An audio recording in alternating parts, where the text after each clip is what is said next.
Green diamond उपहार में दिया है।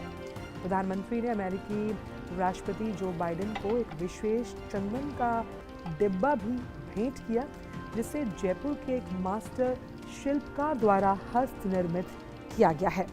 इस पर मैसूर से प्राप्त चंदन में जटिल रूप से नक्काशीदार वनस्पतियों और जीवों का पैटर्न बना हुआ है। तो राष्ट्रपति जो बाइडेन को प्रधानमंत्री ने विशेष चंदन का डिब्बा भेंट किया है और जो फर्स्ट लेडी हैं उन्हें 7.5 कैरेट का ग्रीन डायमंड दिया है। और ये जो विशेष मुलाकात रही फर्स्ट लेडी और अमेरिकी राष्ट्रपति के साथ, आप देख सकते हैं बेहद खास रही, अनौपचारिक सी मुलाकात है ये। और एक नए आयाम की तरफ बढ़ते हुए दोनों देशों के रिश्ते, जब हम 21वीं सदी में भारत के युग का जिक्र करते हैं, हम भारतीय ताकत की बात करते हैं, ग्लोबल साउथ की मुखर आवाज़ की बात करते हैं, तो भारत अपनी बात मुखरता से रखता हुआ और अमेरिका के साथ रिश्तों को एक नई परिभाषा देता हुआ। बिल्कुल, काफ़ी महत्वपूर्ण ये मुलाकात रही है अभी इस वक्त की, और इसके बाद काफ़ी महत्वपूर्ण अब कार्यक्रम होने हैं।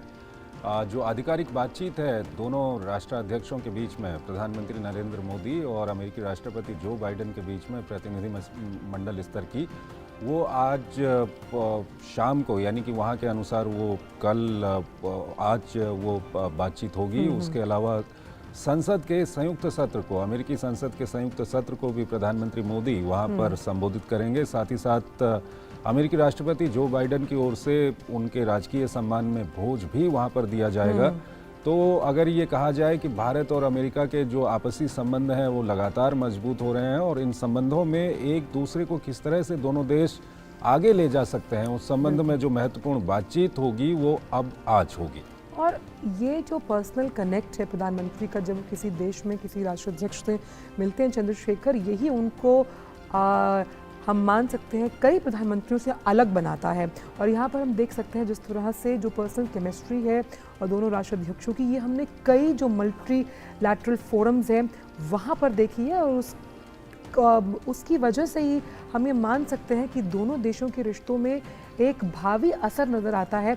जिस तरह से प्रधानमंत्री ने कल कई अलग क्षेत्रों के लोगों से मुलाकात की, जिसमें साइंटिस्ट मौजूद थे, शिक्षाविद थे, स्कॉलर्स थे, उस लिहाज से ये बात समझ में आती है कि कैसे हर क्षेत्र में दोनों देश आगे बढ़ना चाहते हैं। जिस तरह से जो टेस्ला और ट्विटर के संस्थापक एलन मस्क ने भी साफ तौर पर कहा, आधे घंटे की मुलाकात के बाद उन्होंने कहा कि वो मैं भारत में निवेश करने के लिए इच्छुक हूँ। और प्रधानमंत्री को जिस तरह से भारत की परवाह, इसलिए ये भी प्रधानमंत्री के लगातार कहा जाता है कि रीत जहाँ की प्रीत सदा, मैं गीत वहाँ का गाता हूँ, भारत का रहने वाला हूँ, भारत की बात सुनाता हूँ। और भारत की बात सुनाने से अब पूरा विश्व भारत की बात सुन भी रहा है। इसलिए योग डिप्लोमेसी के जरिए जिस तरह से नया कीर्तिमान कल स्थापित किया गया, और अब जिस सॉफ्ट अलायंस, जिस सॉफ्ट पावर का जिक्र लगातार जोशी हम करते रहे हैं, G20 की बैठकों में हम देख रहे हैं, वो इन दोनों देशों के रिश्तों को बहुत एक अलग स्तर पर ले जाने की